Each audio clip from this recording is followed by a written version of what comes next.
Vietnam's very own video channel. This is Aiden, and today you must be wondering, year 2020, Covid-19 outbreak. Here in Vietnam, not once but twice. But why are real estate products, new launch projects, prices are still not coming down? So today I am going to share with you how developers actually price their products.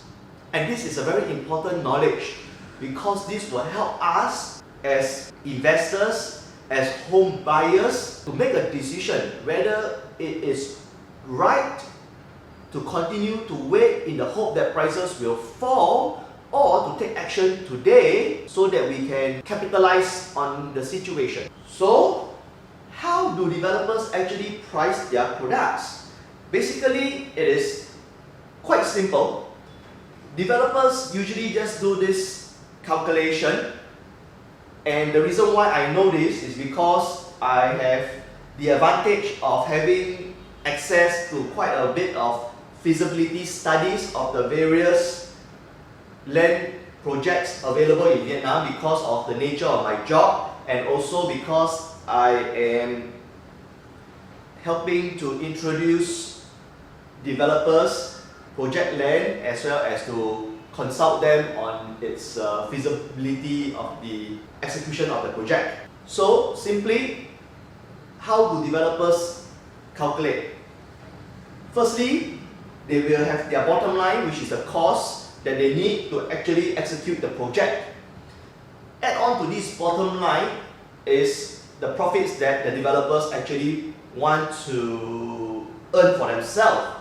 And taking the cost plus the profits, we will derive with the actual selling price, or rather the basic selling price of the project. Diving further, what constitutes as the cost of a real estate project, the cost that the developer has to incur, their bottom line.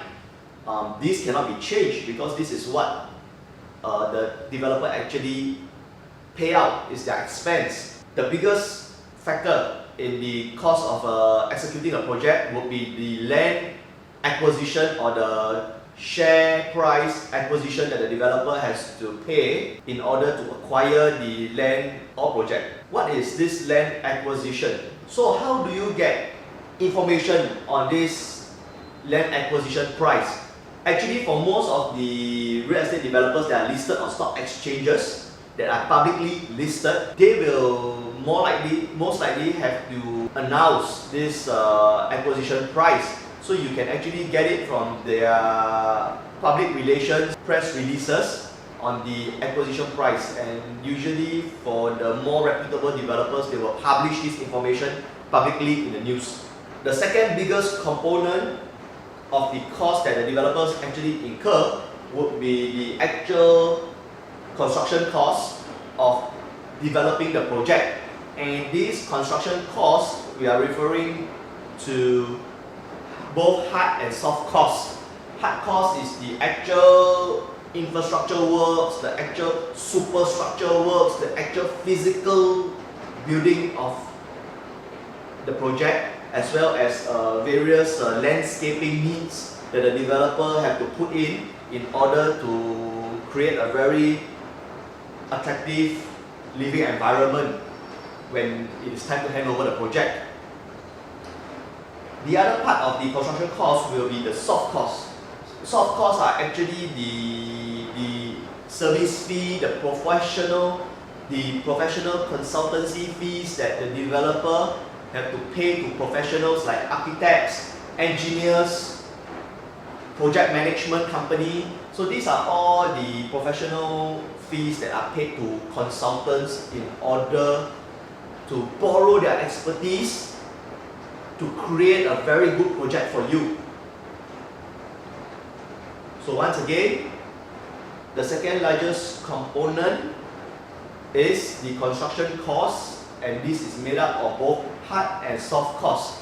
Where do you get these numbers? Actually, if you just go onto the internet and you do a search, you will be able to find the cost of construction for residential projects in Vietnam, and for most construction company, they do actually share in their prospectus or in their corporate brochure what is the cost of building a residential project here in Vietnam. Of course, it's a very simplified version, but it's good enough to do your estimates, right?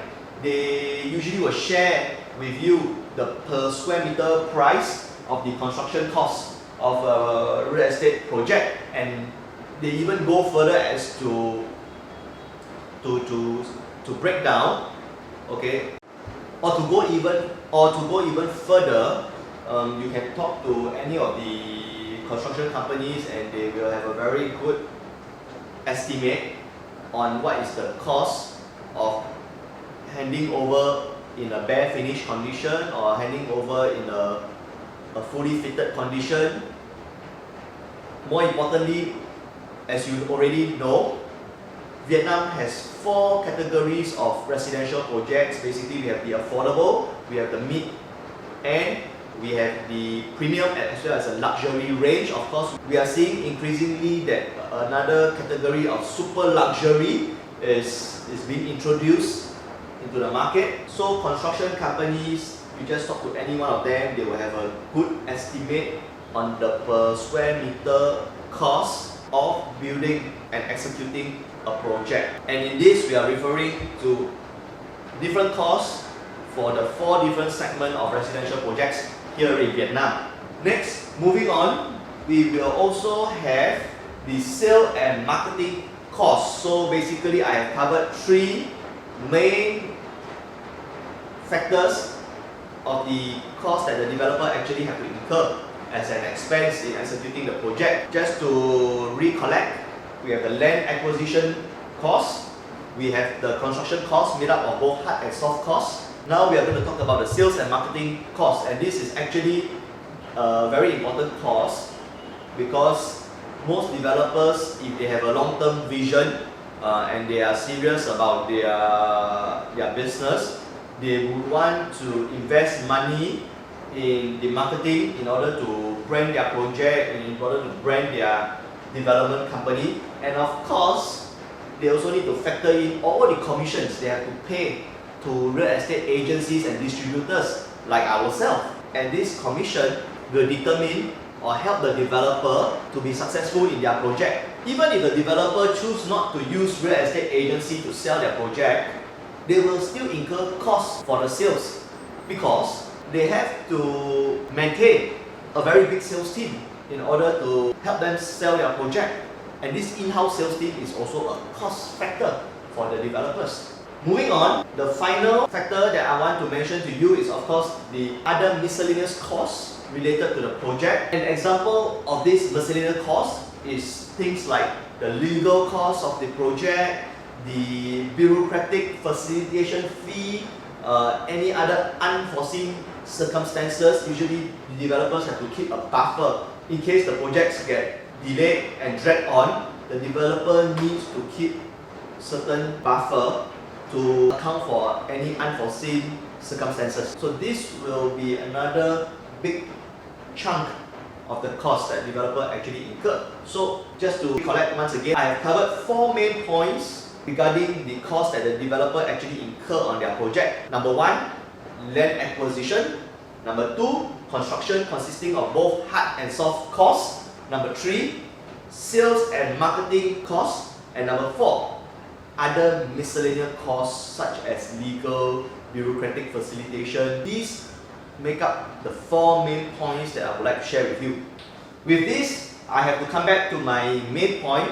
Why, despite COVID-19, here in Vietnam, during this year, 2020, are developers still not dropping their prices? That is because most of the land acquisition have taken place before COVID-19 and during the upmarket real estate trend. And as such, developers probably have not been able to procure land and projects at a cheap price because most of the projects that are scheduled to be launched have been acquired in the last 3 or 4 years, And this is a time where the real estate market is actually on an upward trend. We have determined that the land prices are more or less high, consistent to the period where most of the investors engage in acquisition. Secondly, construction costs are more or less stable during this period of time, barring a big fluctuation in the global supply chain,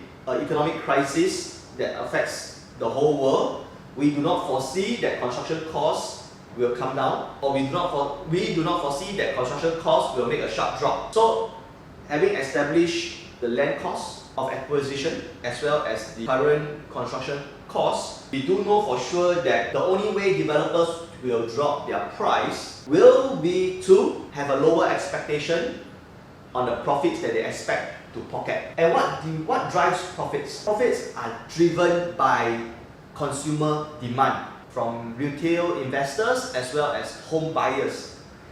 If there is no demand, developers will not be confident to launch at a high price for fear that they will be stuck with a lot of inventory and they cannot roll their investment money to move it on to the next projects, or they will be stuck on cash flow.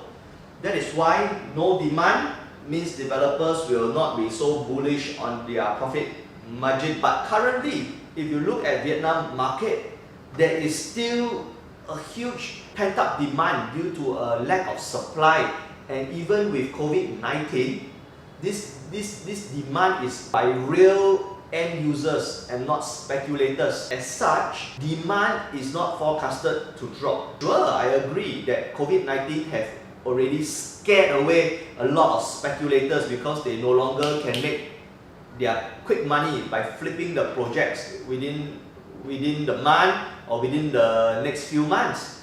But actual buy to stay home owners, the actual end users of real estate products, they are still in the market just because of the simple reason that there is a lack of supply here in Vietnam, and in particular Ho Chi Minh City. As such, developers continue to remain very bullish about their prospects, about their profit margin. Having established the costs as well as the profits, this is the reason why we can see that selling prices by developers for projects in 2020 are actually not only holding steady, but they are slowly creeping upwards. And I have just shared with you the very important main reason. Because cost of executing a project is not coming down. Demand by actual home users are still strong, and that is why developers still remain very bullish about their profit margin and about their development prospects. And these two added together will give you a selling price that is not dropping. So importantly, I have shared with you my view. My job is not to sell you anything, but just to share with you what the outlook of the market is heading towards. But you yourself will have to make a decision whether it is the right time to buy for your investment needs or for your own buy to stay needs, whether it makes sense to buy now or continue to wait 2021 in the hope that prices will drop. Based on what I have just shared with you, you have to make your own decision, because our job as real estate consultants is just to give you the facts and figures, to share with you our advice, point you in the right direction, but ultimately you will still be responsible for your own decision making. I hope that everybody will make the right decision, because this will affect your investment gains as well as help you to acquire properties at a relatively cheaper price compared to choosing to continue waiting with the hope that prices will drop.